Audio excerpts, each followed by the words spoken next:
അപ്പോൾ ഇന്ന് ഞാൻ എൻ്റെ വർക്ക് പ്ലേസിൽ നിന്ന് കിട്ടിയ 10 പൗണ്ട് സെയിൻസ്ബറി വൗച്ചർ കൊണ്ട് സാധനം വാങ്ങാൻ വേണ്ടി പോവാണ് ഗൈസ്. പൈസ ഇല്ലാത്ത സമയത്ത് ഇങ്ങനെയൊക്കെ പറ്റത്തുള്ളൂ. അപ്പം 10 പൗണ്ട് വൗച്ചർ ഉണ്ട്. അപ്പം 10 പൗണ്ട് നമുക്ക് എന്തും വേണം വാങ്ങാം, ഫ്രീയാണ്. അപ്പം അത് എടുത്ത് ഞാൻ അടുത്തുള്ള സെയിൻസ്ബറീസ് പോയി.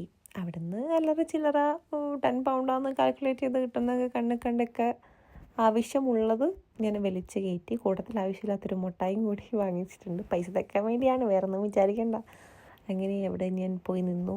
ചെക്കൗട്ട് ചെയ്യാൻ നേരത്ത് സാധാരണ സെയിൻസ്ബറീസിൽ നല്ല തിരക്കുണ്ടാവേണ്ടതാണ്. ബട്ട് ഇന്നെന്തോ വലിയ തിരക്കൊന്നുമില്ലായിരുന്നു. അപ്പോൾ എനിക്ക് പെട്ടെന്ന് തന്നെ എനിക്ക് ചെക്കൗട്ട് ചെയ്യാനുള്ള സ്ഥലം കിട്ടിയിട്ടുണ്ടായി. അപ്പം ഞാൻ അവിടെ കിടന്ന് എൻ്റെ വൗച്ചർ എടുത്തു. അതിൽ പേപ്പറൊക്കെ ചുരണ്ടി കളഞ്ഞു. അപ്പം ബാർകോഡ് ഉണ്ടാവും. അപ്പോൾ ബാർകോഡ് ടാപ്പ് ചെയ്ത് കൊടുത്താൽ നോക്കുമ്പം 10 പൗണ്ട് കവിഞ്ഞു പോയി എൻ്റെ സാധനം. 11.65. അപ്പോൾ അതടിച്ചപ്പം ബാക്കി 1.65 പൗണ്ട് എൻ്റെ കയ്യിൽ നിന്നിട്ട് കൊടുക്കേണ്ടി വന്നു. അപ്പോൾ അങ്ങനെ അതൊക്കെ പേ ചെയ്തു. സാധനങ്ങളൊക്കെ കൂട്ടി പിറകി. അപ്പം ഇത്രയുള്ളൂ. ബൈ.